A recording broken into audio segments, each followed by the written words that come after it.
Bueno, bienvenidos opositores a Policía Nacional. Vamos a empezar una nueva clase, un nuevo formato que hemos pensado que creemos que puede ser muy interesante de cara pues, a dar toda la información de todos los temas de nuestro temario.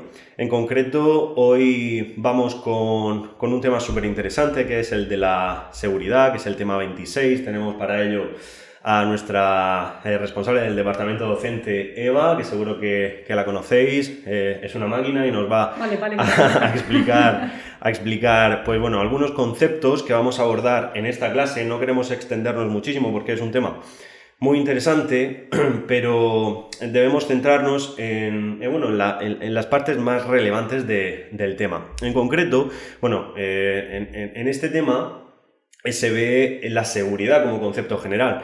Y antes de nada, antes de abordar cualquier punto del tema, me gustaría preguntarte, Eva, ¿por qué crees que se da este tema, o por qué se estudia este tema por los opositores dentro de la oposición a Policía Nacional?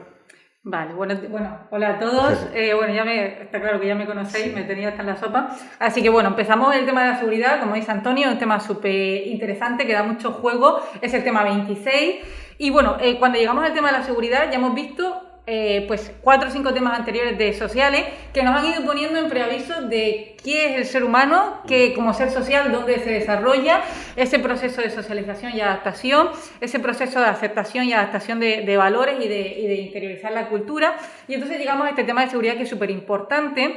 Y bueno, al final esta gente, estos opositores, opositan a las fuerzas y cuerpos de seguridad. Fijaros, es una fuerza y es un cuerpo que busca garantizar el concepto de seguridad. Y la seguridad pues es al final el estado de armonía, de bienestar, de la convivencia que hay de un sujeto tanto a nivel individual como con el resto. Porque los seres humanos, nosotros las personas, somos seres sociales. Claro. Estamos nacidos para vivir en sociedad.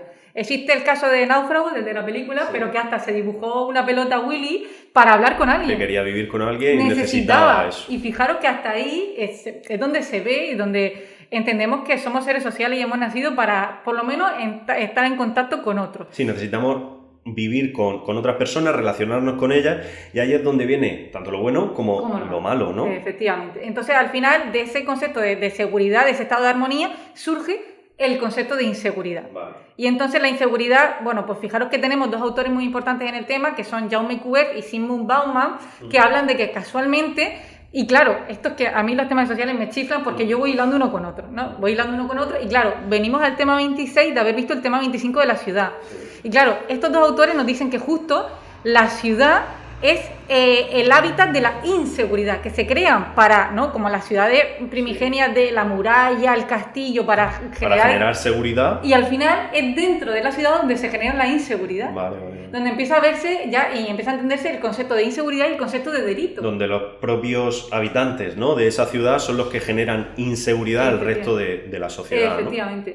Entonces ahí es como, fijaros que lo que hemos creado para que nos dé seguridad ¿no? Sí. Y volvernos más sedentarios en vez de tan nómadas y empezar a crear ese concepto de ciudad, ahí dentro donde surge el concepto de la inseguridad. Uh-huh.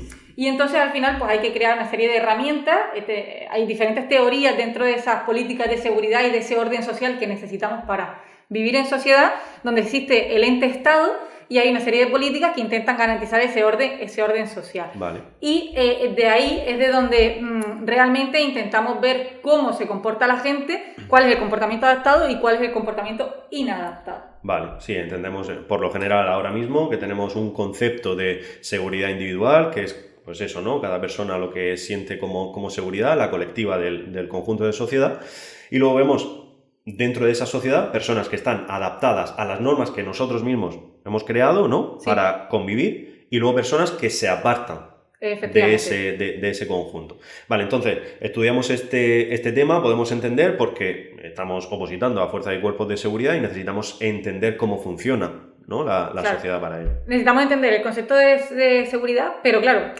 justo también lo hemos estado comentando, Es que, claro, me dice, bueno, ¿y en este tema se ve algún tipo de ley o norma? Pues no, la teníamos, ¿vale? En convocatorias anteriores, hace 3 o 4 convocatorias, sí que teníamos metida incluso la ley de seguridad privada antes de 2016, que fue cuando le crearon un tema propio, y la ley de seguridad ciudadana.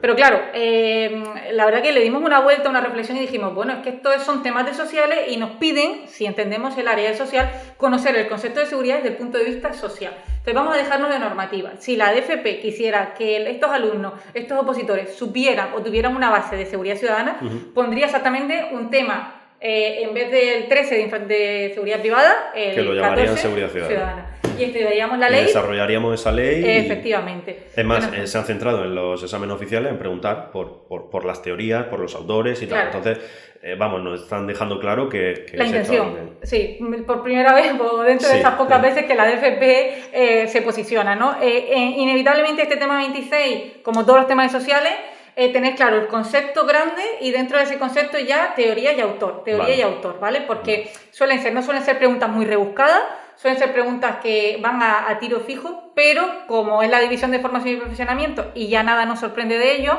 sí que en algún momento han hecho alguna ley de fuera de temario que es para el 10, ¿no? Vale, entonces ya vamos adelantando al opositor que hay como 2 puntos importantes dentro del tema en cuanto a concepto, teoría, y dentro de esa teoría hay autores, ¿vale? Sí. Hay autores que como que defienden esa teoría. Entonces es lo que nos tenemos que aprender, ¿no? Principalmente es teoría y autor. Es verdad que el concepto, empezamos el tema con el concepto de seguridad y lo hablamos y lo vemos desde diferentes puntos de vista, luego nos vamos al concepto de inseguridad, que obviamente están relacionados, y ya nos metemos en esas políticas de seguridad, que es lo que los sujetos, la sociedad han visto que necesitan para garantizar el orden social. Sí. Hay diferentes teorías, el interés mutuo, la de la coacción, cada uno tiran por, bueno, entre todos nos ponemos de acuerdo y cedemos ciertas libertades al Estado que nos va a controlar, o la teoría de la coacción que dicen que no, que el sujeto, como siempre el sujeto, es que hay que entender que el sujeto, o sea, la persona, el individuo, es por naturaleza más egoísta que altruista.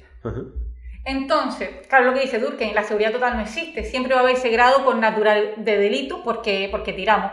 Porque si entre 2 personas tenemos que elegir algo o tenemos... somos seres egoístas, miramos por nosotros mismos y entre 2 pues vamos a mirar por nosotros. De hecho, aquí ser egoísta es donde yo siempre también en alguna clase lo suelo comentar, saco de mis clases de sociología, de mi época de universidad, que tenía un profesor de sociología que nos comentaba, bueno, está la inteligencia y el instinto, ¿no? Sí. Entonces, cuando hay más instinto, o cuando trabaja más el instinto, o sea, el instinto, la inteligencia se queda en un segundo plano. Es decir, instinto de supervivencia, instinto de madre, ¿no? Esa leona, o sea, como con ese cerebro más primitivo, ¿no? Sale lo visceral.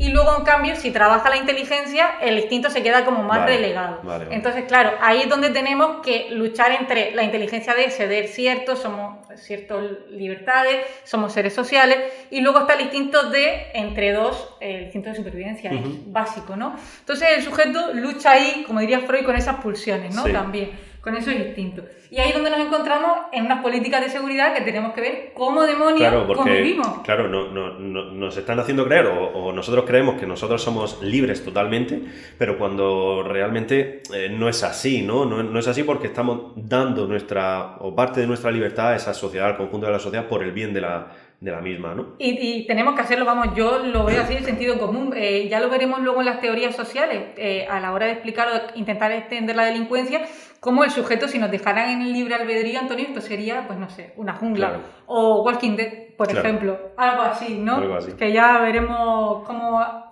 enfocamos esa parte del tema. Pero necesitamos establecer límites y, bueno, y también cuando vemos los derechos humanos, libertad, sí, pero tus derechos terminan donde empiezan los de la otra persona. Entonces, esa frase que es un mantra en la historia, pues la tenemos que aplicar en el día a día. Y dentro de esta parte de orden social, pues claro, aparte de estudiar las políticas, o sea, un poco el concepto de orden social, diferentes teorías, entramos a ver el concepto de inadaptación, que es fundamental, quizás de estos primeros epígrafes del tema, donde yo me centraría, porque suelen preguntar mucho, hay 3 autores que dan muchísimo juego, Durkheim, Maslow y Merton, que son la santísima trinidad del concepto de inadaptación, y esta gente pues se lo tiene que saber. Claro, porque al principio del tema estamos hablando de gente que está adaptada, de por qué no adaptamos a esa sociedad, pero claro, como fuerza de cuerpo de seguridad necesitamos saber cómo piensan cómo controlar, ¿no? De alguna forma a esas personas que se desvían de la generalidad, que al final vamos a pensar que son los menos de la sociedad. Son los menos, pero por eso existe la fuerza de control del Estado. Yo lo que le digo en mi clase es que allí donde está todo tranquilo no vaya a estar. Exactamente. O sea, vosotros vais a estar donde está, pues generalmente lo peor de la sociedad, esas conductas inadaptadas o fuera de la normalidad. Entonces al final, por inadaptación, tenemos que entender a aquel sujeto que no se ha adaptado correctamente al proceso de socialización. Ya se hace porque entró en un sistema normativo, en una familia desadaptada directamente y ha aprendido esas conductas, o directamente porque en determinado momento de su vida se ha vuelto un inadaptado. Se ha desviado. Se ha desviado completamente. Entonces se produce esa desviación social. Tenemos sujetos, la gran mayoría, que cumplen las normas, por ejemplo, en el estado de alarma, ¿vale? ¿Cuánta gente no cumplió el estado de alarma con ese confinamiento severo, se quedó en casa, iba solo al supermercado, pero habían otros que no? Esos son los inadaptados. Esos que se saltan las normas, y salía ahí los ministros, el ministro Marlaska, la ministra de Defensa, dando el parte de, ¿no? Incluso el director de la Guardia Civil y de la Policía Nacional, dando el número de tantas denuncias, mil no sé cuántas denuncias de 47 millones de habitantes son muy pocas. Sí, ahí podemos entender el cómo esa inadaptación, ¿no? A una norma que ponemos en un momento dado, que la gran mayoría de la población obedecemos, pero hay un porcentaje muy pequeño que nos dan los datos al final de detenciones, denuncias, de lo que sea, que podemos entender que esos son los inadaptados. Y dentro de la inadaptación hay un concepto que bueno, es interesante, que es el de la anomia, ¿no? El de la teoría, que es un poco, pues bueno, explícanos el que no se obedece o no se tiene conciencia del conjunto de normas, ¿no? O no se quiere. Claro, dentro del concepto de inadaptación, que son esas personas que no se adaptan al orden social, ¿no? El adaptado es el sujeto que manifiesta esa conducta desviada de lo normativo, de las normas, ya no solo ordenamiento jurídico, sino también de nuestras normas. Muchas veces nosotros, cuando somos más jóvenes, ¿no? Nos planteamos decir, ostras, voy a hacer esto. No, ya no solo porque es una ilegalidad, sino qué pensarán mis padres, qué pensará mi familia. Entonces tenemos ese control social que no es normativo puro, pero que a todas las personas nos influye a la hora de tomar una decisión. Si yo mañana fuese a montar una empresa, seguramente estaría pensando en qué piensa mi madre o en qué piensa mi familia. Necesitas ese apoyo social, esa aprobación. Más allá de que sea legal montar una empresa en España, ¿no?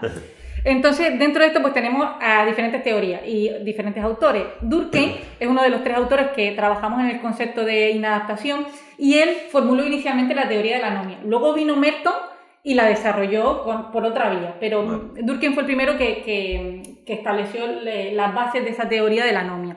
Lo que nos dice Durkheim es que las sociedades están, imagínate, la sociedad española como está ya el sistema normativo, tenemos un ordenamiento jurídico, pero cuando la sociedad cambia o entra en una crisis y esas normas se rompen o se caen, hay sujetos que no son capaces de vivir sin normas, fuera de la norma, o sea, en ese periodo de transición o de cambio. Entonces, no saben, no se ubican. Hay unos que tienden a la conducta criminal, hay otros que tienden al suicidio. Por eso Durkheim habla mucho del suicidio. De esas personas que en esa falta de normas, en ese proceso de transición, no son capaces de adaptarse. Y hay algo que hay que tener claro, que es lo que le digo a mis alumnos, y es que la única constante, lo único que sabemos que es seguro, es el cambio. Las sociedades cambian y evolucionan. De hecho, el concepto de seguridad ha ido evolucionando, hemos ido ampliando de seguridad individual a colectiva, hemos ampliado el espectro, ¿no? la ciudadana, etcétera, etcétera. Pues con todo, al final evolucionamos. La sociedad española no es la misma hoy en 2021 que hace 10 años ni que hace 50. Sí, si no te vas adaptando, si no vas evolucionando. Claro, pues todos esos sujetos que no se adapten o que no tengan en cuenta que no se adapten bien a esa crisis o a ese espacio de anomia, sin normas, hasta que el sistema social vuelve a encontrar, no son capaces de sobrevivir y se adaptan, se mantienen al margen de ese sistema. Eso es lo que nos dice inicialmente Durkheim en su teoría. Sí, que nos dice ya dos extremos, o delinque o te suicida, ¿no? Sí, no lo pueden soportar. Entonces no son capaces de, bueno, me mantengo medianamente. Imaginaros que se cae el sistema normativo español. ¿Qué haríamos la mayoría? Pues yo creo, a mí me dice el sentido común, que nos seguiríamos comportando conforme a lo que sabemos hoy en día. Hay otros que aprovecharían eso para tirarse a delinquir, y otros que dirían, sin normas no puedo vivir, me quito la vida. No sé quién, pero bueno, alguien... Vale. Vale, pues a raíz de esa teoría surgen otras, ¿no? Desarrollos como Maslow, que desarrolla la famosa pirámide, y que a raíz de ella, pues también teoriza, ¿no? Y establece una serie de conclusiones en cuanto a esta inadaptación. Efectivamente, Maslow es el siguiente autor que vemos dentro del concepto de inadaptación y es la famosa pirámide de Maslow. De hecho, me acuerdo en confinamiento severo, en confinamiento total, que está la pirámide de Maslow en la base de las necesidades fisiológicas, que son las que primero tenemos que solventar, cubrir, y hay gente, yo es que me río con esto, que ahí hizo un meme en el que ponía el papel higiénico por debajo. Porque os acordáis de los supermercados, la gente comprando el papel higiénico. Bueno, pues yo me acuerdo de, me tocó grabar esas clases en confinamiento total y me acuerdo de ponerlo en plan, bueno, que os suene a lo mejor con esta imagen más graciosa en la pirámide de Maslow y no se les olvide. Sí, al final lo más básico que era en ese momento, podíamos hacer el meme del papel higiénico, era básico para nosotros, incluso podríamos llegar, pues no sé, a pelearnos, como has comentado antes, por en vez de pensar racionalmente, vamos a lo más primitivo, ¿no? Bueno, totalmente, totalmente. O sea, ya la gente se volvía loca y a lo mejor no compraba carne, compraba papel higiénico. Y digo, bueno, pues nada, la gente, no sé, teniendo agua en casa, ¿para qué necesita papel higiénico? Pero bueno, que ahí está la gracia de cómo hemos variado, en este caso, el meme de la pirámide de Maslow. Realmente, Maslow lo que dice es que el sujeto va a ir cubriendo necesidades, desde las que están en la base hasta las que están en la cúspide de esa pirámide. Vale. Entonces, de esta manera, pues así el sujeto se va a ir sintiendo más seguro. El cubrir las necesidades es para que el sujeto se sienta seguro. Acordaros que estamos dentro de esta seguridad y dentro de esta adaptación, de este estar adaptado. Si no lo hace, te encontrarías. De alguna forma podríamos entender que la sociedad o el Estado, como el responsable de que esa sociedad funcione, tendría que adaptar las normas y el conjunto de lo que hace para que esa pirámide personalmente en cada uno esté bien satisfecha. Hombre, pues esta ya no sé si... Fijaros que esa pregunta ya no la veo tanto en Maslow, sino como en Merton. En Merton sí que te diría que el Estado tiene ahí algo que ver porque hablamos de metas y de medios. Maslow simplemente es una pirámide como sujeto a nivel individuo. Entonces el sujeto tiene primero que cubrir sus necesidades fisiológicas, es decir, mantenerte con vida, comer, respirar, vivir, dormir. Luego tiene que cubrir unas necesidades de seguridad, que tengas cierta vivienda, que tengas dinero, que puedas desarrollarte en esta sociedad hoy en día. Si no tienes dinero, si no tienes un trabajo, si no tienes cierta seguridad, no puedes cubrir ese nivel de vida, ese bienestar social que en teoría nos venden, ¿no? Luego hay unas necesidades sociales o de afiliación, que obviamente como seres sociales que somos tienen que aparecer, que es la de dar y recibir afecto, donde el sujeto se tiene que sentir parte del grupo. Y eso necesitamos todos cubrirlo. Una vez estemos vivos, una vez tengamos un techo donde vivir y donde estar, necesitamos ese reconocimiento social. Sentirnos parte del grupo. Después, las del yo y las del reconocimiento. Es tu propia autoestima. Y por último, vale, que esas serían deficitarias, es decir, el sujeto tiene que cumplirlas, si no hay un déficit propio en su desarrollo, serían las de autorrealización, ¿no? Las de crecimiento, que sería las necesidades de autorrealización donde el sujeto ya busca ese desarrollo personal. Ya todo lo demás está cubierto, entonces puede dedicarse a desarrollarse personalmente. Claro. Vale, entonces podemos entender que si no cubre o no va cubriendo estas necesidades, ya vamos entendiendo que está inadaptado y de alguna forma podría llegar a delinquir, ¿no? Claro, tú imagínate que, por ejemplo, no tienes una vivienda o no tienes dinero, no has cubierto esas necesidades fisiológicas o esas necesidades de seguridad, entonces tú tienes que buscarte la vida. Pues seguramente con el parámetro normativo que tenemos, no. Es decir, tú, por ejemplo, si no tuvieras una casa o no tuvieras comida para darle a tu familia, dinero para darle comida a tu familia, buscarías la manera de... La forma más rápida. O cubres eso primero, o no estaría pensando Antonio RDP en ver si estos vídeos funcionan en un nuevo campus o en algo, que son tus necesidades de autorrealización como persona, ¿no? Cómo hacer que el rincón de policía sea... un punto importante para los opositores. Eso es algo que a ti te autorrealiza como sujeto, pero porque no te olvides que tienes todo lo cubierto. Todo lo demás está cubierto. Si Antonio no tuviera un techo donde vivir o no tuviera comida, Antonio no estaría pensando iría a lo más básico. En darle unas clases mascadas a los alumnos. Porque es así, ¿vale? Empezamos pensando en lo primario y luego ya nos pasamos a autorrealizarnos como sujetos. Genial, pues yo creo que se entiende súper bien esto. Pues pasamos al siguiente, si quieres, a Merton. Vale. Aquí comentaba un poquito que Maslow se refería más al individuo, Merton más al gobierno, al Estado, ¿no? Sí, podríamos ver que aquí a lo mejor sí que el Estado tiene algo más que hacer para que los sujetos, para que no haya tantos sujetos inadaptados y más adaptados. En este caso, vamos de mayor adaptación a menor adaptación o de adaptación a inadaptación, ¿no? Y entonces Merton lo que hace es establecer una dicotomía, establece dos pilares importantes. Por un lado, las metas que tenemos en la sociedad y si tenemos los medios al alcance para conseguir esas metas. Porque claro, imaginaros que la meta es que todos prosperemos a nivel económico, ¿no? Sí. El sueño americano de ser todos ricos, de ser Sí. todos Beyoncé. ¿Tenemos todos los medios para poder ser Beyoncé? No. ¿Vale? Entonces hay algo ahí que no cuadra entre la meta que nos han puesto y el medio. Hay que tener cuidado aquí con los eslóganes y lo que nos venden los estados, ¿no? El sueño americano, como digo yo en clase, y todas estas historias. Vale. Entonces, hay diferentes formas. Primero, hay conformidad, el sujeto es un sujeto conforme y un sujeto adaptado, teniendo en cuenta que, por un lado, acepta las metas que hay impuestas en la sociedad y tiene los medios a su alcance. Por ejemplo, las metas de la sociedad es que tú vas a tener un buen trabajo o vas a progresar laboralmente si tienes un nivel de estudio. ¿Tienes posibilidad de acceder a esos niveles de estudio? Pues sí, mira, tienes una educación primaria obligatoria, una ESO, tienes la posibilidad de ir al bachiller, de ir a la universidad. Bueno, lo que dices tú, ¿aquí podría el Estado intervenir? Sí. ¿Puede todo el mundo pagarse una matrícula de universidad? Sí, ahí vemos ya los flecos, ¿no? Claro, que tiene el claro. Estado Para que también. todos los medios estén al alcance y todas las personas puedan cubrir esa meta. Vale. De la única. Entonces, claro, aquí, por ejemplo, ¿dónde puede el Estado intervenir? Sí, puede el Estado intervenir abaratando matrículas, aumentando las becas, por ejemplo, ¿no? Pondríamos todos los medios al alcance para que todos cubrieran sus metas. Luego está la innovación, donde el sujeto acepta las metas, pero rechaza los medios o no los tiene a su alcance. Por ejemplo, una familia, un barrio obrero, una familia de bajos recursos, acepta las metas de que, ostras, es verdad, yo he visto que en esta sociedad, para poder alcanzar un buen puesto de trabajo, tienes que tener unos estudios, un nivel de estudio. Vale, ¿yo puedo mandar a mis hijos a la universidad? Se pregunta ese padre de familia o esa madre.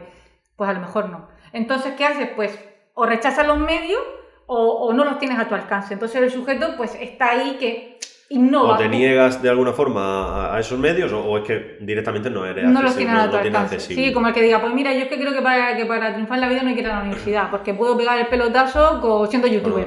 Vale. ¿No? Pues a lo mejor rechazas los medios, tú directamente dices que no quieres estudiar porque tienes la posibilidad de ir a la universidad, pero dices a tus padres que tú quieres hacerte DJ. Otra cosa, vale. Y estudias por ese lado, pues tienes los medios, pero los rechazas. Y aceptas las metas, o sea, la sociedad tiene las metas que tiene y genial. Genial. ¿Vale?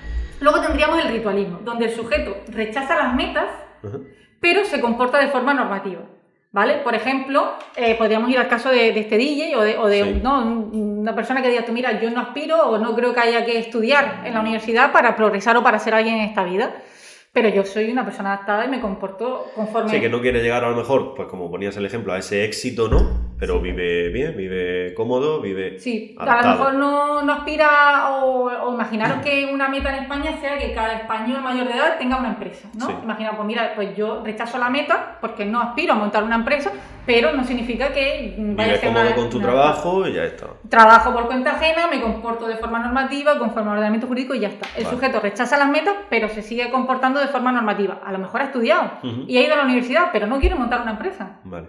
¿Vale? Y luego ya tendríamos los dos últimos, que son los más radicales, donde estaría el sujeto ya llegando a la inadaptación. Tenemos el retraimiento, donde el sujeto rechaza las metas y rechaza los medios.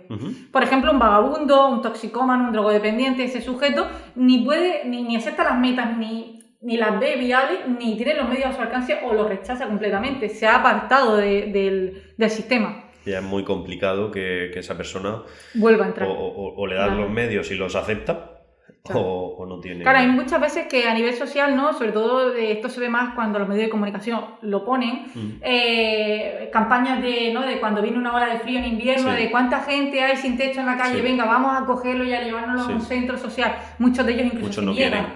Hasta ese momento tienes que estar repartiendo de la comida. Fijaros hasta el punto de negarse a tener esa ayuda por parte del Estado, ¿no?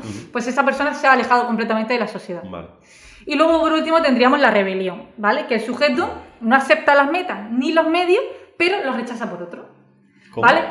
Claro, por ejemplo, yo aquí he puesto el ejemplo y podríamos debatirlo y a lo mejor esto, pues si la gente quiere que lo comente, mi intención no es generar un debate, pero tengo que intentar explicar este concepto. Que se entienda. Claro, entonces, por ejemplo, los altercados violentos en Cataluña para independencia sí, independencia no, ¿no? Hay formas diferentes. Tú rechazas las metas del gobierno español y rechazas los medios de hacerlo votando, pero los has cambiado por otros que es protestando en la calle y quemando contenedores. Te has rebelado, te estás rebelando. O las protestas contra Hasél, ¿no? Con lo del encarcelamiento del rapero. Vale, pues en este sentido hay un ordenamiento jurídico que cumplir, que tú no estás de acuerdo, que por tus opiniones puedas ir a la cárcel. Hay unos medios para hacerlo, que es mediante un juicio, mediante un procedimiento legal, mediante una recogida de firmas, como quieras hacerlo. Pero rechazas todo eso no estás de acuerdo con las metas, y los medios los cambias por protestas callejeras. Porque es otra forma de hacer presión e intentar conseguirlo. Y al final eso es una forma de rebelión. Esos sujetos están inadaptados. Sí, bueno, el propio nombre del concepto yo creo que lo deja claro. Rechazas esas formas que tiene el Estado, ¿no? de poder abordar ese problema, vamos a plantearlo, y vas a rebelarte, puede ser agresividad, puede ser violencia, puede ser lo que sea. Pero entendiendo ese concepto como que no es que solo no aceptes y te conformes con eso, o sea, no, sí. Sino que vas un poquito más allá, ¿no? Claro, por ejemplo, imaginar que alguien, ya no por la parte más violenta, pero de una forma más pacífica, alguien no está de acuerdo con las políticas medioambientales del gobierno de España o con el hecho de que haya coches híbridos, entonces ni aceptas las metas, que es la política medioambiental que hay en España o a nivel mundial, o el Acuerdo de París, y rechazas los medios, es decir, bueno, pues ahora los coches eléctricos y tal, no, ¿y tú cómo haces? Pues decides que vas en bicicleta a todos lados, o decides que vas andando, o no, como la Greta, Hansel, sí. O sea, todo este tipo de gente rechaza las metas y los medios y busca alternativas, se rebela por otro lado. No solo la rebelión tiende a la agresividad, pero lo que nos dice Merton es que el sujeto no acepta ambas cosas y los cambia por otro. Vale, perfecto, pues también se entiende muy bien, yo creo que esta parte del tema la tenemos controlada con estos dos autores y bueno, abordando ese concepto. Y me pasaría al punto 4 del tema, a las teorías explicativas de la delincuencia. Es decir, ya hemos visto que estamos viviendo en una sociedad, que en esa sociedad hay que cumplir unas normas, que un gran porcentaje de la sociedad las cumple, porque si no, no funcionaría, y que hay parte de esa sociedad que están inadaptados, ¿vale? Por diversos motivos, teorías que lo explican, pero bueno, nosotros no nos metemos en eso, sino solamente a comentar esas teorías y lo que dicen esos autores. Ahora nos vamos a ir a las teorías que explican el por qué se delinque, ¿no? El por qué se cometen, pues eso, delitos. Claro, aquí ya nos tenemos que remontar pues a la historia, a los principios, ¿no? En el que, bueno, sabemos que somos seres sociales, que vivimos en sociedad, como bien has dicho, y que hay sujetos que no se adaptan bien a eso, por lo tanto, si no estás adaptado, estás cometiendo un delito y, por lo tanto, tu etiqueta es de delincuente. Sí. Cumple una conducta antijurídica, un ilícito penal, como lo queramos llamar, ¿no? Entonces, ¿qué pasa? Pues como todo en la historia, ha habido alguien que ha empezado a intentar clasificar a los delincuentes. Los inicios de las teorías de clasificar a los delincuentes empiezan desde el punto de vista biológico, ¿vale? Se pensaba que se podía intentar explicar la delincuencia o la conducta delictiva como consecuencia de alguna patología.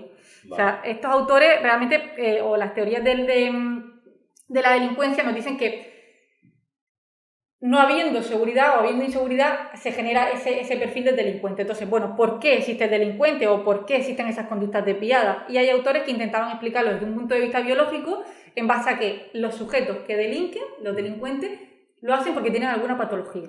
Vale. En fin, empezaron ahí. Claro, hoy en día vemos que eso no tiene sentido, no tiene mucho pero bueno. sentido. Pero bueno, por algún lado había que empezar y está genial, ¿no? Luego están las teorías sociológicas que dicen que no, que el sujeto o que el delincuente es producto, es un fenómeno social, es la propia sociedad la que le ha ido poniendo, la ha ido creando, ¿sí? Lo ha ido modelando hasta este punto de la desviación. Y luego tenemos teorías integradoras que intentan aunar las dos puntos, ¿no? Vale, porque entiendo que tanto las teorías biológicas como las sociológicas excluyen la otra de sí misma, ¿no? Completamente. Totalmente. De hecho, la única manera de entenderlo es uniéndolas en las integradoras. O sea, las biológicas solo piensan que el sujeto delincuente es delincuente porque tiene una patología. Vale. Tiene algún defecto, alguna deformidad, algún fallo mental, que es lo que le hace delinquir. Las sociológicas dicen que no, que el sujeto es un ser completo, perfecto, y que es la sociedad la que le ha llevado a delinquir. Y las integradoras dicen que ambas cosas. Vale. Y yo aquí siempre comento, ¿no? Cuando yo entré en criminología, pues tú piensas que vas a salir X años después sabiendo resolver la pregunta del millón. Claro. ¿No? ¿El asesino en serie nace o se hace? Es clásico, nace biológico o se hace social. Y claro, luego sales y te das cuenta de que no lo has resuelto porque es un 50-50, ¿vale? Estamos hablando ya de un sujeto delincuente que está catalogado como asesino en serie, que tiene unas pautas concretas para ser asesino en serie. Súper extremo. Sí. Pero al final nace o se hace pues un 50-50, ¿vale? Porque tiene una falta de control en los mecanismos reguladores de los impulsos, pero luego a nivel social tiene una serie de desencadenantes que lo llevan a... Entonces es un 50-50. Yo siempre me decanto más porque el término medio está el equilibrio y soy más de teorías integradoras, pero vamos a conocerlas todas. Sí, vamos a empezar por las biológicas, si te parece, que son, a pesar de que sean pues muy básicas, ¿no? Porque no tienen en cuenta otras cosas, son muy interesantes, ¿no? Son muy interesantes. Yo, la verdad que esta gente, como digo, tenía mucho tiempo libre para poder ponerse... Para pensar y... Sí. Entonces, dentro de las teorías biológicas, pues eso, ¿vale? Teniendo en cuenta que la conducta delictiva es consecuencia de alguna patología, de algún trastorno, tenemos, por así decirlo, un precursor básico que es el lombroso. Sí. Claro, aquí cuando llegáis a esta parte del tema, pues esta gente yo creo que les explota el cerebro con los nombres de los autores y con las teorías y con... Pero claro, a mí, por ejemplo, que la llevo viendo mucho tiempo... Para mí Lombroso es como primo hermano.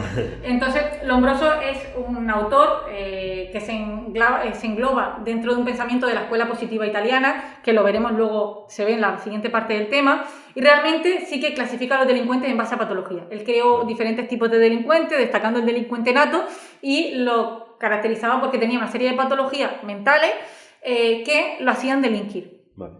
Este Lombroso, como por así decirlo, el que sienta las bases de las teorías biológicas, pero no está solo, porque después de él llega Bertillon, Alfred Bertillon, que creó esa teoría antropométrica, y fijaros que Alfred Bertillon la verdad que hizo un estudio brutal, porque cogió diferentes, o sea, él fue a diferentes centros penitenciarios, a las cárceles que tenía a mano, y se puso a analizar a los delincuentes, pero de manera antropométrica, es decir, con medidas físicas. Sí. Entonces él destacó o intentó catalogar a los delincuentes en base a 5 medidas.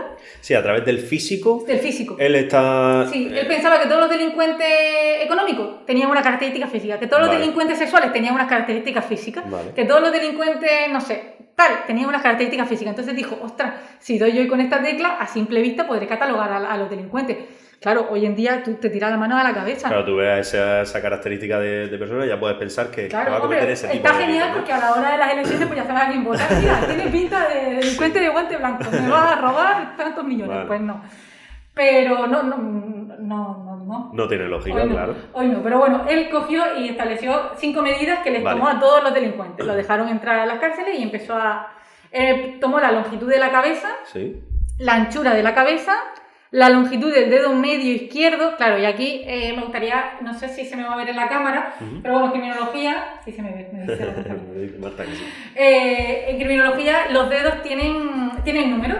Vale. Para luego a la hora de sacar la métrica de una impresión dactilar se utiliza el número del dedo del que estamos hablando. Entonces, empezamos a contar por 1, 2, 3, 4, 5, 6, 7, 8, 9 y 10, ¿vale? Y él coge el dedo medio izquierdo. Claro, este no es el dedo corazón, perdonadme que no quiero hacer una peineta, pero técnicamente el dedo corazón es a nivel popular, ¿vale? A nivel criminalístico se denomina dedo medio. Vale. Entonces él coge el dedo medio izquierdo, el dedo 8. ¿Vale? Él medía el dedo 8 de la mano, en este caso el dedo medio. ¿Por algún motivo? Él decidió, fíjate que casi todo se va para el lado izquierdo, es la longitud de la cabeza, la anchura, el dedo medio izquierdo, la longitud del pie izquierdo y la longitud del antebrazo izquierdo. Y con esto, pues él empezó a catalogar a los delincuentes. No, ahí está. O sea, está muy interesante el estudio. Por algo había que empezar y está genial. Y por eso está Alfred Bertillon y su bertillonaje o su teoría antropométrica. ¿Vale? Con estas 5 medidas. Esto realmente es ampliación de contenido. En el tema no lo tenemos, pero es que me chifla, Antonio, y yo siempre lo cuento. Sí, que no, a lo mejor no se va a preguntar casi seguro, pero es súper interesante. A mí que me chifla. De hecho, recuerdo alguna clase de hasta ponerme impresiones dactilares y ver el delta, la zona basilar, la zona nuclear. Porque bueno, es que aquí te puedes extender, claro, en teoría. Da mucho juego. Es que esto solo, las escuelas criminalísticas solo en criminología es una asignatura de un año, ¿no? Sí. Bueno, por centrarme un poco, hemos visto a Lombroso como precursor y dentro de, bueno, tenemos también a Alfred Bertillon y ya destacamos a Kressner también y a Sheldon. Kressner también estableció una teoría biotipológica y en base a el biotipo, en base a tu forma física, pues te catalogaba de una manera u otra. Vale, esta podríamos pensar que es de las más interesantes o más importantes. Tenemos un recurso que desarrollamos de esta parte. Tenemos un recurso que desarrollamos al final, donde, bueno, y más teniendo en cuenta la pregunta que hicieron en 2020 sobre con qué grafía se asemejaba a cada biotipo de Kressner. Pero bueno, a mí me parece una teoría más. A la división de formación y perfeccionamiento le gusta mucho Kressner y Sheldon, pero es verdad que también ha preguntado por el bertillonaje. En general le gusta mucho preguntar por las teorías. Vale, entonces Kressner pues realmente estableció en su tipología, con esos nombres extraños, el leptosomático. El leptosomático es una persona, él catalogó un delincuente que es muy alto, muy delgadito, con la nariz puntiaguda, ¿no? Y su descripción gráfica es como una línea recta, una línea vertical. En este caso nosotros en el recurso que tenemos al final del tema se ve a Cruella de Vil, ¿vale? Quisimos poner malos de pelis o de series o de villanos en general y, bueno, pues buscar alguna mujer, digo que no sean todos hombres, pusimos a Cruella de Vil, ¿no? Luego tenemos al Pínico, que él, para él este tipo de delincuentes son regordetes, bajitos, con el abdomen prominente. Y en este caso nosotros pusimos a Kingpin, si no recuerdo mal, de Daredevil. Bueno, pues es un malo malísimo. Si lo tuviéramos que clasificar conforme a lo que nos dice Kressner, pues un pícnico. Vale, entonces, por resumir un poquito estos dos que llevamos, están como los altos muy delgados, ¿no? Sí. Así por resumirlo, lepsomáticos que decíamos, que es como, pues eso, podríamos pensar la L del principio por hacer alguna regla mnemotécnica, y la P de pícnicos como esos, como así regordetes, ¿no? Sí, nosotros, claro, el recurso nuevo que hemos añadido es, en este caso, no lo tengo yo aquí. En el larguito, por ejemplo, delgado, tendríamos a Don Quijote de la Mancha, que es una persona también muy delgaducha. En el pínico podríamos, por la P de Sancho Panza, de pínicos, nos podría valer. Y luego es verdad que, bueno, lo tengo aquí, que el tercero, porque Kressner hizo una clasificación inicial con 3 biotipos y luego añadió el displástico. El tercero serían los atléticos, que son aquellas personas fortachonas, y nosotros pues aquí hemos puesto, por ejemplo, a Hércules. Su característica o su grafía sería como un triángulo invertido, ¿no? Como el mazao de gimnasio y luego tienen las piernas finitas, pues ese sería el biotipo atlético. Suelen cometer delitos más agresivos, más violentos. Vale, por eso, ¿y lo de carácter viscoso? Claro, tiene que ver por eso, por el tipo de delito a cometer, ¿vale? Sí, por su personalidad, su carácter más viscoso. Vale. Y luego él añadió un cuarto grupo, en este caso una cuarta categoría, que es el displástico, que son aquellas personas que tienen una cierta deformidad. Vale. Y nosotros aquí pues se nos ocurrió el pingüino, porque el pingüino es un malo malísimo que realmente es un poco deforme, ¿no? Pues al final, alguna deformidad física es el que presentaría un displástico. Yo creo que así, de una forma visual, pueden quedarse con los biotipos. Al final son formas físicas o biológicas de clasificar al delincuente. Yo creo que sí. A ver, lo que intentamos aquí es utilizar a través de una imagen que conectamos mucho más con nuestro cerebro, nuestra memoria, alguna regla mnemotécnica, o sea, que no se olvide esto jamás en la vida porque de personajes famosos que todos conocemos, que seguro que todos conocen o han visto alguna de estas series o películas o lo que sea, pues el recordar eso, ¿no? Que es súper interesante. La verdad que el recurso está chulísimo y haciéndolo nos lo pasamos genial. Entonces, si eso se traduce, como también hacen las cosas con mucha alegría y compasión, pues se traduce. Y de todos los recursos que siempre tenemos en el temario, pues este suele gustar mucho y la verdad que estamos muy contentos porque nosotros nos lo pasamos pipa haciéndolo. Luego tendríamos, en este caso, a Sheldon. Sheldon lo que hizo es otro autor dentro de las teorías biológicas que estableció una nomenclatura diferente, pero se parece mucho la clasificación con la de Kressner. De hecho, el ectomorfo de Sheldon sería el ectosomático de Kressner, el endomorfo de Sheldon sería el pícnico y el mesomorfo sería el atlético. Realmente, básicamente una misma clasificación. Claro, aquí en teoría, en las teorías sociales, siempre digo yo en los temas, tú en jurídica te estudias el artículo 3 de la Constitución y es así, pero en sociales es una teoría que hace un autor y luego 250 comentan sobre esa teoría. Esto es muy parecido, esto es una versión de Kressner, ¿no? Sí, una versión, como una versión. Un cantante que versiona la canción de otro. Pues es así. Su concepto, ¿cómo lo entiende este autor? Con su nomenclatura. Y luego dentro de estas teorías biológicas pues ya nos podríamos ir más a las psicológicas o a las psicobiológicas. Dentro de esta también tendríamos teoría genetista y dentro de la teoría genetista pues dicen que claro, que al final el sujeto biológicamente está diseñado para delinquir. Y es verdad, porque existe, es verdad, a ver, entre comillas, sabéis que todos tenemos 2 parejas de cromosomas, ¿no? La última de las mujeres es XX y la última de los hombres es XY. Hay 2 tipos de trisomía. La que es XXX o XXI, que es el síndrome de Down, donde se duplica en este caso el cromosoma X, pero existe otra trisomía que es la XII. Vale. Y solo se da en hombres porque se duplica la I, que es la que da el carácter de género masculino. Vale, pues hay gente que tiene esta trisomía y lo que sí que se sabe de ellos es que son personas más violentas de lo normal. Por lo general, eso sí se sabe. Eso sí se sabe, está estudiado. Y es lo que se llama el superhombre o el supermacho. Son más fuertes, más violentos y tienden más a la agresividad.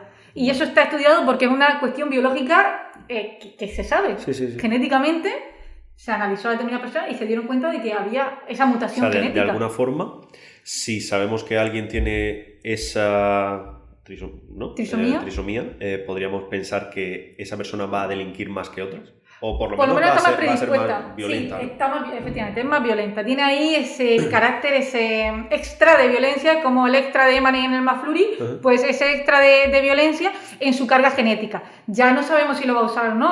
Ahí tendríamos que entrar a ver sus mecanismos reguladores de los impulsos. Sí, que influirían mucho. Sí, vamos, como tiene la cabeza. Pero genéticamente está más predispuesto. Y esto sí que está estudiado. Mira, un mini punto para las teorías biológicas. Y ya, pues bueno, también tendríamos endocrinológicas, en fin, todo lo que son cuestiones hormonales, psicológicas, etcétera, etcétera, que influyen, y hay autores que sí que clasifican a los delincuentes por esas patologías mentales. Vale. Entonces, yo si me tuviera que estudiar esto, a ver si tú me... aceptas esta forma de estudiar esta parte, yo me voy a lo más básico, a lo que más controlo, que son los esquemas, ya lo sabes, ¿no? Sí. Cogería las teorías biológicas, de esas teorías biológicas me iría, como si dijéramos, a los no a los autores en sí, sino a... Porque dentro de las teorías biológicas me estás diciendo que hay como diferentes versiones, ¿no? Sí, clasificaciones de autores. Clasificaciones. Sí. Entonces me cogería esa segunda clasificación, las listaría todas y dentro de ellas, pues ya los diferentes autores. Y de esa forma así muy esquemática, muy esquelética, podríamos tener una visión clara de todas estas teorías, ¿no? Porque a lo mejor en el tema a veces viene como muy denso toda la información, viene muy explícito, muy bien explicado, pero cuando lo lees de primeras, pues sí, todo muy interesante, pero es que ya se me ha olvidado el... Claro, cuando llegas a la última teoría de la biológica, la primera no te acuerdas ni de quién era el hombroso. Sí, es importante porque es verdad que es un temario extendido y aquí viene todo a renglón seguido. Eso es. Está el párrafo, está la explicación extendida. Es importante que una vez cojan esta parte del tema, como dices tú, el esquema fundamental.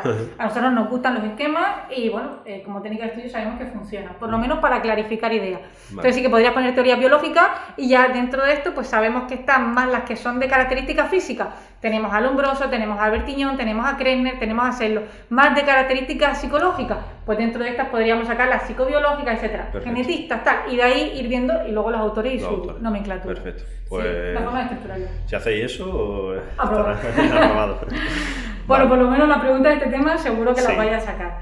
Y luego ya pasaríamos a las teorías sociológicas, donde nos dicen que la delincuencia es un fenómeno social, ¿vale? La sociedad es la que ha hecho el delincuente, así que nosotros nos lavamos las manos, es mamá, el profe me ha suspendido, mamá, el profe me tiene manía, es algo así, ¿vale? Pero muy hardcore.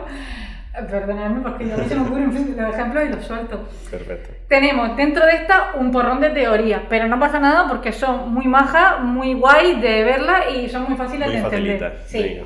Tenemos la teoría del aprendizaje social, que esto es un clásico, esto es Bandura, pero esto no es teoría de la criminalidad pura, es teoría del aprendizaje. Sí. Claro, es verdad que esto cuando vamos al tema 22-23, que nos dicen cómo aprendemos las actitudes, cómo aprendemos en general, está Albert Bandura como exponente de que aprendemos por imitación, y esto nos lo han dicho hasta la saciedad. O sea, aquí estamos relacionando conceptos de otros temas, ¿no? Que vienen de explicar, pues eso, actitudes, valores y tal, que adquirimos como integrantes de esa sociedad, y que los relacionan luego con la delincuencia. Claro, es decir, nosotros aprendemos. Sí. O sea, por ejemplo, tú en tu familia, que es una familia estructurada, normalizada, etcétera, has aprendido y otra persona ha aprendido en su familia. ¿Qué pasa? Que la forma de aprender, una de las formas de aprender es por imitación. Sí. Tú has imitado comportamientos de tus padres, de tus pautas culturales, de tu entorno, que son normativas, pero hay personas que aprenden pautas culturales y comportamientos que no son normativos. Vale. Entonces, igualmente estás aprendiendo de la misma manera, por imitación. Vale. Pero a veces aprendes, depende del núcleo que te toca, un comportamiento normativo y otros que no, ¿vale? Si yo hubiese nacido de una familia de contrabandistas o de una familia de... Sí, al final te inculcan otros valores, sobre todo valores, ¿no? Claro. Y aprendes de ellos y tu personalidad se forja de esa manera, niño, al final, de esa manera, el trapicheo, ¿no? Yo conozco gente que, por ejemplo, para cualquiera de nosotros, ver una pelea en la calle... Siempre pensamos, hay que intervenir y hay que meterse, pero si estás solo, no, como que te lo piensas, porque para cualquiera de nosotros entrar en una pelea o pegarnos en la calle es un elemento que nos desestabiliza completamente y que no es algo normal. Sí. Pero para personas concretamente, que conozco una persona, ¿no?, que ha vivido en zonas más conflictivas, en barrios más conflictivos de España, que podríamos nombrar 20.000, para él una pelea es el día a día. Es lo normal. Claro, entonces lo has aprendido, lo has normalizado. Entonces puedes normalizar y aprender comportamientos adaptados o comportamientos inadaptados. Y eso es lo que nos dice la teoría del aprendizaje vicario. Vale. Si tú creces en un hogar donde el padre le pega a la madre, pues a lo mejor normalizas eso y lo aprendes y luego lo imitas. Vale. Claro. Luego tenemos la teoría de la anomia, es decir, lo que nos dice Durkheim, que hay momentos en los que sin norma, ¿cómo viven los sujetos? ¿Vale? Esta teoría sin norma, sin regla o la falta de orden social hace que algunos delincuentes, que algunos sujetos delincan. Claro, esto es lo que has comentado, por ejemplo, poner el ejemplo de Walking Dead, ¿no? Claro, yo, en la teoría de la anomia, bueno, tenemos a Walking Dead, que la veremos como otra teoría. Nosotros aquí, por ejemplo, pusimos a Pablo Escobar. ¿Vale? Sin ciertas normas o teniendo él cierto poder o cierta libertad de elegir en su libre albedrío, él decide delinquir. ¿Vale? O sea, con esa libertad o no importándole el orden social, no importándole las normas o incluso creando él su propio sistema normativo, se ha tirado por esa vía, ¿no? Vale. Luego tenemos la teoría de la Escuela de Chicago, que es una teoría ecológica. Y claro, desde el punto de vista social, esta teoría lo que nos dice es que hay una zona o que el factor ambiental influye. Es decir, hay zonas donde la delincuencia se aprende y donde hay más delincuencia que otras. Y es verdad, por ejemplo, el Bronx, como barrio en Estados Unidos, pues ¿quién se mete en el Bronx? Claro.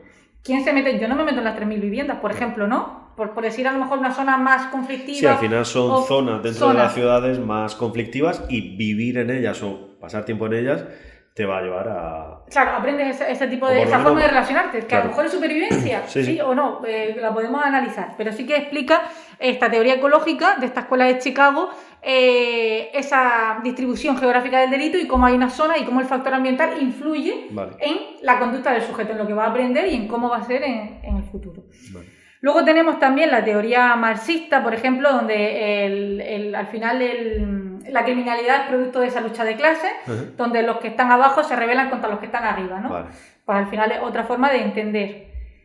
Tenemos la teoría del control social, que aquí es donde sí podríamos meter a Walking Dead, ¿no? En este caso a Negan, el personaje, donde la persona en su libre albedrío, sin norma, sin control social, ya sea normativo o de tu entorno, de tu familia, porque la mayoría son zombies o están muertos, pues infectados, que luego viene alguien y me... el sujeto pues decide delinquir. Negan es un claro ejemplo de esa teoría del control social. No hay control social, no hay un ente, no hay Estado, no hay tu entorno, tu familia no está, pues en tu libre albedrío, el jefe se monta allí. Hace sus propias normas al final. Sí. Incluso sin normas, él genera su propia normativa y bueno, podríamos hacer ese símil. Sí, luego tenemos la teoría del etiquetaje. Esta teoría de carácter social nos dice que al final el delincuente es producto de la etiqueta que se le ha puesto, ¿no? Vale. Somos la desviación puede ser un momento, un acto concreto, pero si nosotros cogemos ese acto y lo catalogamos, lo etiquetamos, ya vas a vivir conforme a esa etiqueta que te han puesto. Podríamos pensar un padre que etiqueta a un hijo desde pequeño de alguna forma y ya esa persona... está influenciada por esa etiqueta que le ha puesto toda su vida. Totalmente. Esto tiene que ver también, cuando yo lo explico con los efectos actitudinales, ¿no? Ese efecto Pigmalión, ese efecto Golem. El efecto Pigmalión son todas esas expectativas externas, positivas sobre ti, al final hacen que mejores, ¿no? Sí. Y el efecto Golem o el efecto Diablo es al contrario. Vale. Ese profesor, ese padre que le dice que mi hijo es inquieto, es que es muy malo, que no sé qué, al final el niño dice... Pues si soy así, me voy a comportar como me dicen que soy. Vale. Entonces al final te están etiquetando y te estás comportando ¿no? Por ejemplo, cualquier sujeto que hayamos visto ahora mismo, que la sociedad, pasa que ahora ya se cuida más esto en cuanto a protección de datos, ¿no? Sale la imagen de no sé quién y te etiquetan como posible violador o presunto no sé qué, ya como te pongan esa etiqueta, eso es lo que dice esta teoría, ¿no? Ya está etiquetado. Vale. Luego tenemos la teoría de la subcultura, donde, la teoría situacional, donde dicen que algunas conductas se realizan de una forma esporádica. Por ejemplo, Luke Cage, en un momento puntual de su vida, pues comete un delito, comete un crimen, pero no vuelve a hacerlo nunca más, ¿no? Esto a lo mejor son los típicos delitos estos menores o no utilitarios, que lo de los gamberros, a lo mejor en esta época que vas con varios amigos y dices, venga, vamos a robar esto en esta tienda, pero no lo vuelves a hacer nunca más en tu vida. Sí, incluso hay muchos opositores que nos vienen así, ¿no? Preguntando no, hace muchísimos años... O por ejemplo, tengo una multa por alcohol y coche, no sé qué, y no lo he vuelto a hacer porque un delito no utilitario y una teoría situacional, ¿vale? Has cometido una conducta desadaptada, efectivamente está con un castigo, una pena, por lo tanto, Sí, no quiere decir que esa persona esté inadaptada ni nada, sino que es algo súper puntual. Puntual, sí. Vale. Y luego tendríamos ya la teoría de la subcultura de Cohen, que en este caso pues nosotros pusimos a Vito Corleone como los italoamericanos, ese nivel de esas normas dentro de esa cultura general, como puede ser la americana, y ellos pues tenían una forma concreta de entenderse también. Claro. Y eso pues existe con determinados grupos sociales o subculturas que hay dentro de las culturas predominantes. Vale. Eso en cuanto a las teorías sociales. Y ya las integradoras lo que nos dicen es que, sobre todo con el matrimonio Black, es que no es ni blanco o negro. En este caso, como digo yo, en el término medio, en el gris, es donde encontraríamos lo más correcto para poder soportar o poder vivir o poder catalogar a los delincuentes. Sí, poder está claro que hay de alguna forma delincuentes con una esquizofrenia, como el que le envía la navaja ensangrentada a la ministra, como delincuentes sociales porque pues la pandilla, el grupo de iguales, las bandas de Latinoamérica, ¿no? De jóvenes, pues al final te vas metiendo en un entorno en el que a nivel social te vas desviando. Sí, te vas desviando por eso. Hay de todo. O sea, hay personas que las podemos catalogar a nivel biológico, pero no puede ser la norma. Vale. Quizás lo más lógico sería un término medio, integrando. Oye, pues hay gente que faltan esos controles reguladores de los impulsos y aparte desencadenantes sociales que le llevan a... Todos nosotros estamos bien, pero si mañana en un accidente de coche a lo mejor a mí se me muere toda mi familia, pues yo pierdo la cabeza. Claro. ¿Sabes? O alguien mata a mi hija, pues a lo mejor... Sí, habrá una circunstancia que te hace clic en la cabeza y... Claro, entonces puede ser algo social y puede ser que aparte en ese momento no sea capaz de controlarlo. Sí, realmente cuando hablamos de teorías, normalmente hay como los extremos, que son las que estamos viendo, y algo que como normalmente se llaman mixtas, unificadoras, integradoras, lo que sea, ¿no? Que es como que meten pues características de las de antes y siempre en el término medio es donde está lo correcto, ¿no? En los extremos tenemos que huir un poquito de ello y como comentaba, pues en nuestra sociedad sería lo más lógico pensar que las integradoras serían las aplicables, ¿no? Claro, las integradoras cogen a los dos tipos. Como te digo, puede haber delincuentes con una esquizofrenia, que han cometido un delito concretamente, y puede haber delincuentes de carácter social porque han nacido en un determinado barrio. Pero luego puede ser que lo más lógico es pensar que los delincuentes son por ambas cosas. No es una y la otra no, sino las dos teorías valen. Vale. Y eso es lo que nos dicen las teorías integradoras. Vamos a aplicar la delincuencia conforme a cada caso. Aquí los estándares, pues todos los opositores son, pues mire usted no. Claro. Hay opositores que trabajan y opositores que no trabajan. Y luego están los que trabajan y estudian. ¿Sabes? No hay que polarizar tanto. Hay que intentar explicarlo conforme a cada casuística. Vale. Sí, aquí tampoco se extienden demasiado en cuanto a diferentes teorías dentro de la misma, ¿no? Simplemente... No, la teoría y saber de qué va. De hecho, es lo que suele preguntar la división. Generalmente esta teoría y de qué va un poquito la escuela de Chicago con la teoría situacional, ¿no? O el ambiente. La verdad que son bastante claros a la hora de establecer las preguntas de esta parte. Eso te quería preguntar también, porque en muchas ocasiones, sobre todo a nivel de la primera parte del temario, que es la jurídica, sí que intentan liar en las opciones de respuesta y demás, pero aquí realmente son bastante claros, salvo una pregunta que comentabas que... Sí, a ver, aquí realmente en este tema podemos podemos llorar por un ojo con la división de formación. Porque suelen ser preguntas bastante claras, no hay mucho lugar a dudas, ¿no? La teoría del autor y lo que dice, la verdad que está bastante bien. Sí que hubo una pregunta que nos dejó en jaque mate, que fue la de los drones, las aeronaves pilotadas por control remoto, que fue del año 2017, que si os fijáis en el temario lo tenemos puesto en un cuadradito porque no hay valor humano a meterlo en otro sitio. No sabemos dónde ponerla. Entonces hemos decidido que aquí mismo, ¿no? Sí, nosotros lo que hacemos es intentar meter toda la información de todas las preguntas de los exámenes, pero hay preguntas como esta que dices tú. A ver, en nuestro temario, ¿cuántas páginas tenía? ¿Alrededor 1200? Sí, 1284 porque lo hemos sacado hace poco y me vengo con los deberes. Y tenemos en el examen oficial... 86. 86 preguntas. Está genial. El ratio de páginas a estudiar y preguntas que puedes contestar en un examen, porque recordemos que la división se saca preguntas pues un poco de la chistera, ¿no? Como esta. ¿Merece la pena desarrollar toda esta ley, estudiarla, dedicar tiempo? No merece la pena. Nosotros creemos que no. De hecho, cada vez que le damos una vuelta al temario, metemos más teoría, concretamos en lo importante. Luego con las clases esto se va ampliando, se van explicando, se van poniendo ejemplos.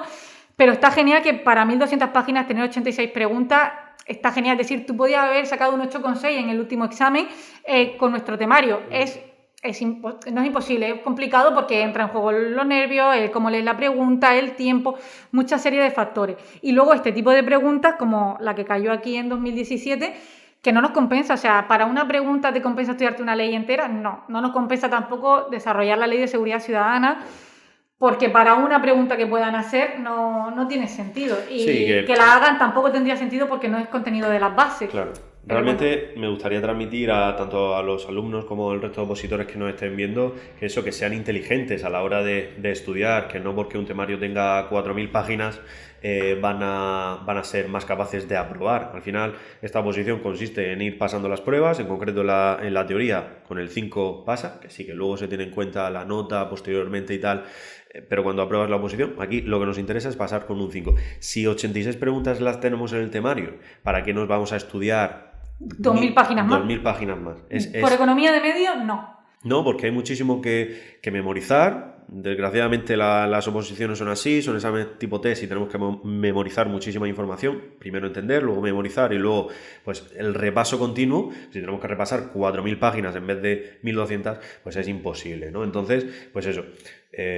Nosotros intentamos adaptar nuestro temario, podríamos hacerlo muchísimo más largo. Bueno, yo, por ejemplo, con Bertiñón, claro. Yo, a ver, si es que se lo digo a mis alumnos, digo, son extras, pero es que entre que me gusta, entre que el extra, entre que quiero que la clase tenga ese valor añadido, pues nos podemos extender. Cada uno de los profesores expertos que nos hacen el temario o sus temas en concreto, siempre nos dicen, metería más, ya, claro. Pero córtale el pelo al tema, claro. Porque nos gustan las cosas al grano.